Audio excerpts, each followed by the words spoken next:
Good morning and welcome to Travels with Monkey Boy. I hate to always trash you guys going to Disney, but come on, the world is filled with magical places. Last weekend, Danielle and I had a 4-day mid-semester break, and instead of going to some fake amusement park featuring a giant rat, Danielle and I went to Gorgon, land of the wolves. Gorgon is a magical place. Their currency is called Larry, actually Lari, Lari. But I feel like with Larry, the Gorgons dropped the letters to Lyra on the floor and then carelessly put them back in the wrong order when printing the Gorgon English dictionary, and no one had the heart to correct them. So, in respect to the Gorgons, I'm sticking with Larry. If you see a Gorgon sign that says, "Warning, don't read this sign, it'll look something like this. Though no one outside of the land of the wolves would know that because no one reads their alphabet, which happens to have 33 letters instead of our pathetic 26. If you asked a local what the sign said and he read the words out loud, no one would understand them because outside of Gorgon, with a population of just over 3 million, the language has no linguistic relative. How weird is that? In fact, you might be surprised to know that they don't call themselves Gorgon, land of the wolves, but instead call their country Soccer Tvello.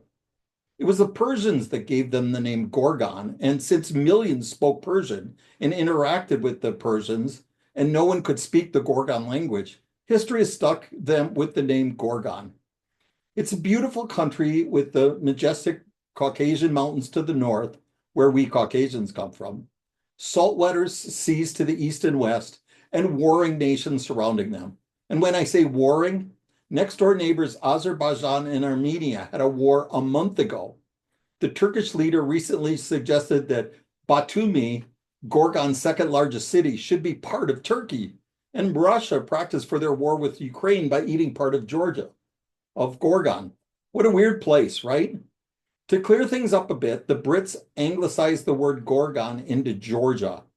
Danielle read that the name came from St. George, or from the Greeks calling it the land of the farmers. But Encyclopedia Britannica insists it was named from the Persians. And honestly, Gorgon, land of the wolves, is a great name. Here's some other interesting facts about Georgia.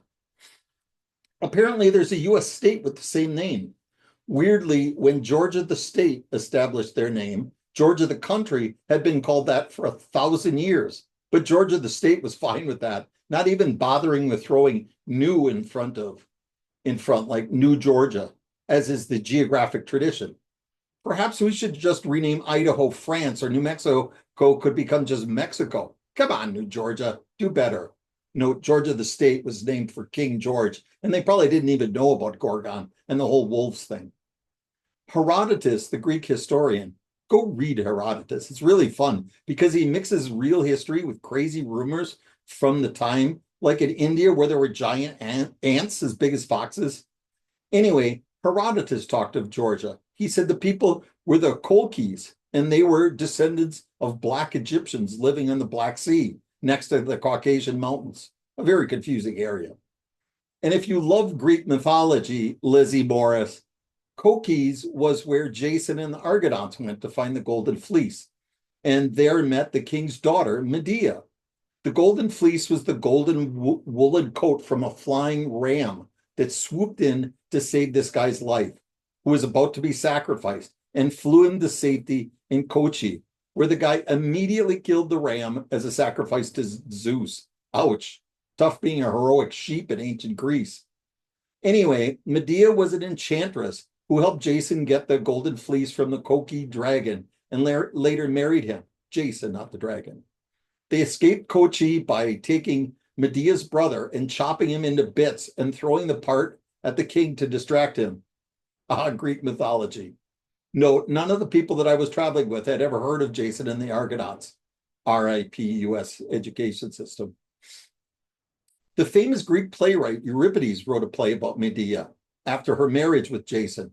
Jason leaves her for the daughter of King Creon. Medea gets her revenge by murdering her own two sons she had with Jason.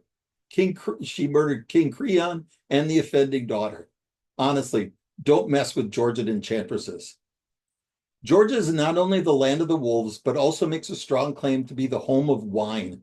Archaeologists found the planet's earliest evidence of wine production here from 4,000 years ago. Note, monkeys have been getting drunk by eating fermented fruit for millions of years, but most monkeys don't have publicity writers, so suck it, monkeys. Today, it is still a famous wine region. We drank lots, and something like 500 of the world's 4,000 wine grape varieties grow here, the most variety in any country. The Georgians also distill their wine in a unique way. No oak barrels, no separating the seeds, skins, and stems. They just take the cut grapes and put them in an egg-shaped clay pot called a kvavari, amazing Scrabble word, and bury it for 6 months. Nothing added, nothing subtracted, the purest wine. Still, you probably have never had Georgian wine because something like 70% of it is exported to Russia and most of the rest drank locally. I thought it was delicious. Outside of Medea, Georgia doesn't have a long history of famous people. If you thought Medea was bad, the most famous Georgian, Joseph Stalin, was responsible for at least 20 million deaths. He was called by one restrained internet source an amoral psychopath and paranoid with a gangster's mentality. In fact, here is the list of the 5 most famous Georgians, according to Google. Lasha Talakadze, Katie Malua, Joseph Stalin, Katya Bunatishvili, and Kato Svandizi. Kato is famous for being Stalin's first wife. She died at 23 from tuberculosis. And with his broken heart, Stalin began his legendary murder spree, including Kato's brother. Georgians are a tough crew. So enough of the backstory. Day 1 flight to Tbilisi, the capital. Rest of the story of day 1 is in the pictures, which I will share with you now. Share. Well, we'll first go to the map. So you once again get an idea of the world. Trying to teach you guys here at the end of my lectures. Here's Green Bay here, Europe, the Middle East. And we zoom in. And of course, Kuwait is where we were living at the time. And it's about a 2-hour, and they have direct flights to Tbilisi in Georgia. It's right here. Okay, and let me share with you the pictures. Okay, what a cute couple, right? Mr. and Mrs. Stalin. Handsome couple like that must have had some amazing kids, right? They had one boy who Stalin abandoned after Cato died. One of my great sadnesses of this visit was that our flight arrived from Kuwait, about $200 round trip. And by the time we got to the hotel, it was 4. They have an open air market selling weird stuff every day, but it closes at 5. This was our only chance, so I had to race around the treasures.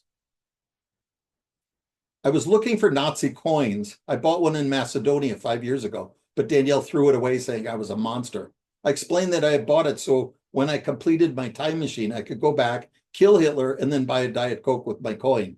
Anyway, they didn't have any Nazi coins. Lots of USSR and apparently a famous Yuri Gagarin paper ruble. I guess they drink their wine out of the horns of the golden sheep that rescue them. Lots of unique technology for listening to music. These apparently are called records. They sold hats too. Of course, I bought one. They had a photo album here filled with black and white pictures from some random family from the 1950s. It was only $20. Danielle didn't let me buy it. I am now living with regrets. The city of Tbilisi is filled with monasteries and statues.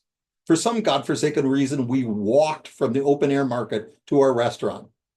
Going down one hill, we saw kids skateboarding down the hill, maybe 10.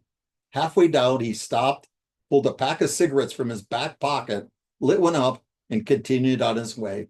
We were all in awe of him. Problem with living through 50 years of Soviet architecture is it takes a long time to fix everything. Someday, Tbilisi will be a beautiful city, but still lots of crumbling 1950s concrete ugliness. They even have their own garish casino. Danielle didn't know. The guy behind her didn't know. Nobody knows. This is a statue of the famous Georgian film director, Parajanov. For some reason, people rub his nose. I did too, just in case. Georgian food is delicious, but also unpronounceable. Dumplings, the thing with the egg and lamb. Here, Danielle has stolen a baby. To her right are our dear friends Jonathan and Yeji. Okay, I'm sure I butchered the spelling, but at least I tried. Didn't even try to spell Gorgon words. After dinner, we went to this underground market. Georgia was part of the Silk Road. You know, Marco Polo, the path between Europe and China, Samarkand. Anyway, this underground market is 1,000 years old. I bought a bottle of cha-cha, Georgian brandy, foreshadowing. And that's it. I hope you enjoyed the day. Be back with more tomorrow.